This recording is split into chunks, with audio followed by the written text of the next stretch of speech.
While I was having dinner at my son's house, my neighbor called me with a trembling voice. "Are you home?"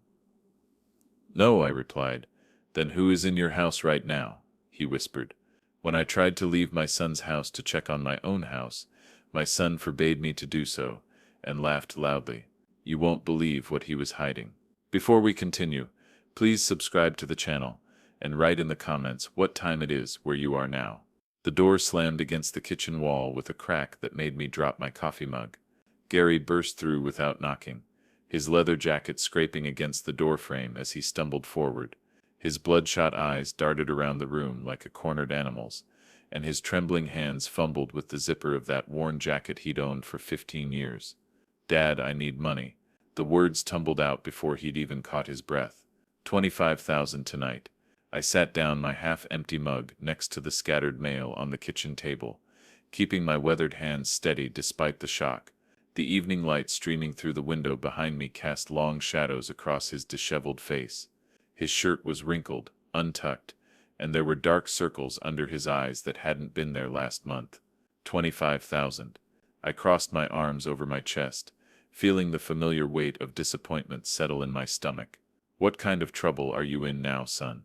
Gary began pacing, his boots clicking against the hardwood floor in an erratic rhythm. He couldn't sit still, couldn't even look me in the eye. His fist cracked against the wooden table surface, making the salt shaker jump. "It's complicated. Okay, some business deal went wrong, and I need to make it right fast." "Business deal?" I kept my voice level, though my jaw tightened. "Or gambling debt." His face flushed red, and he spun to face me, blocking the kitchen entrance with his broad shoulders. "It's not your business what it is. I just need the money, and I know you have it from selling the farm." "The farm?" 3 generations of Porter sweat and blood sold last year to pay for my retirement. The money was supposed to last me through whatever years I had left, not disappear into some casino's coffers, because my 38-year-old son couldn't control himself. "Gary." I moved closer to him, noting how his hands shook when he thought I wasn't looking. "How much do you owe them?" "Them?" His voice cracked on the word. "I don't know what you're talking about." "The people who have you this scared. The ones who sent you here at 8 o'clock on a Friday night, looking like you haven't slept in a week." He ran his fingers through his greasy hair, leaving it sticking up at odd angles. "Dad, please. You don't understand. These aren't the kind of people who wait around for payment plans." I'd heard variations of this speech before. Last year it was 12,000 for a sure thing at the track. The year before 8,000 for poker debts. Each time Gary promised it would be the last time, that he'd learned his lesson, that he was done with gambling forever. "No, son." I straightened my shoulders, and looked him directly in the eye. "Not this time." His face went white, then red again. "What do you mean, not this time? I'm your son. Which is exactly why I'm saying no." I walked to the sink, turning my back on him deliberately. "Every dollar I give you disappears into some slot machine or poker game. I won't enable this anymore." "Enable?" The word exploded from his lips like a curse. "I'm asking my father for help, and you call it enabling?" "I call it what it is." I turned around, gripping the edge of the counter. "You're 38 years old, Gary. When are you going to stop running to Daddy? Every time you make a mess of your life." He stared at me for a long moment, his chest rising and falling rapidly. Then something cold crept into his expression, something I'd never seen before in my son's face. "You'll regret this, old man." His voice was barely above a whisper, but the menace in it made my blood run cold. "You think you're so high and mighty, sitting on all that farm money, while your own son is in trouble. Well, maybe it's time someone taught you what real trouble looks like." Before I could respond, he turned and stalked toward the door, his boots heavy against the floor. The screen door banged shut behind him, and through the window I watched him climb into his battered pickup truck. The engine roared to life with a sound that rattled the kitchen windows. I stood in the doorway, watching his tail lights disappear down the gravel road that led back to town. The sudden silence felt oppressive, broken only by the distant hum of cicadas and the settling sounds of the old house around me. I spent the weekend avoiding the kitchen where Friday's confrontation had taken place, keeping myself busy with yard work and small repairs around the house. Every time I walked past that doorway, I could still hear Gary's voice. "You'll regret this, old man." The threat echoed in my mind as I ran leaves and checked the fence line twice, trying not to think about the cold look in my son's eyes. Monday morning found me in my favorite armchair in the living room, nursing a cup of coffee that was growing cold on the side table. The old rotary phone on its wooden stand began ringing at exactly 10:15, its shrill tone cutting through the quiet house like a blade. "Hello, Dad." Gary's voice sounded different, warmer, almost cheerful. The harsh edge from Friday night had been replaced by something that reminded me of the boy he used to be. "Hey, I wanted to call and apologize for the other night. I was way out of line." I paused, raising my eyebrows at no one in particular. In 38 years, Gary had never called to apologize for anything without being prompted. My grip on the phone receiver tightened. "Really? This is unexpected." I know," he laughed, but it sounded forced, like he was reading from a script he'd memorized. "I've been thinking a lot about what you said, and you're absolutely right. I can't keep coming to you every time I mess up. It's not fair to you." I glanced at the family photos on the mantel, pictures of Gary as a child, back when his biggest worry was whether he'd caught enough fireflies for his jar. Those days felt like a lifetime ago. "We've been through this many times, son. This time will be different. I promise." The enthusiasm in his voice was almost convincing. "Actually, that's why I'm calling. Hetty and I want to have you over for dinner Wednesday night. She's making that pot roast you like with a little potatoes. We thought it might be nice to spend some time together as a family." Hetty's pot roast was indeed excellent, and I found myself considering the offer despite my better judgment. Maybe his wife's influence was finally starting to show. She'd always been the steadier one in their marriage, the voice of reason when Gary's impulses got the better of him. "Wednesday night," I repeated, reaching for a pen from the drawer in the side table. "What time?" 6:30. We're at 142 Maple Street now. We moved last month. Remember I told you about the new place? He hadn't told me about any new place, but I didn't correct him. "It's the blue house with the white shutters right across from the elementary school." I wrote down the address on a napkin, noting how quickly he rattled off the details.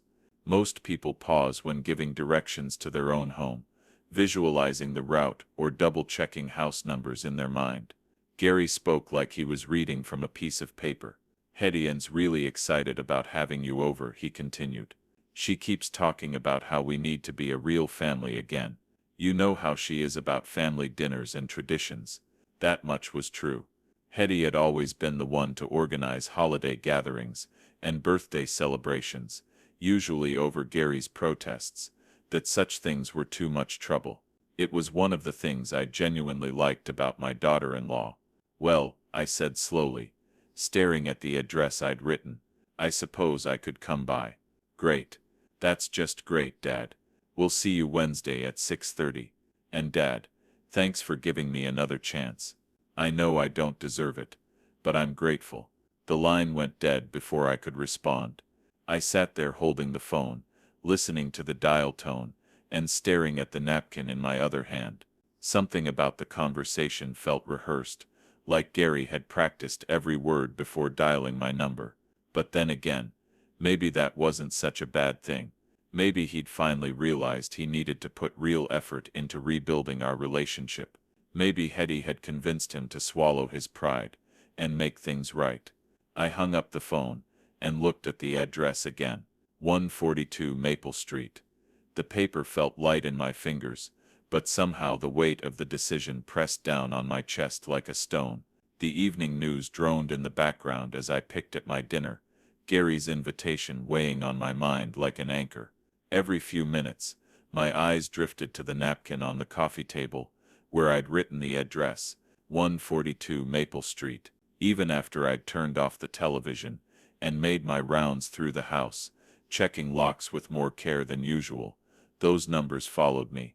By 10 o'clock, I found myself lying on my bed, fully dressed, except for my shoes, staring at the ceiling fan as it cast shifting shadows across the walls. The digital clock on my nightstand glowed green in the darkness.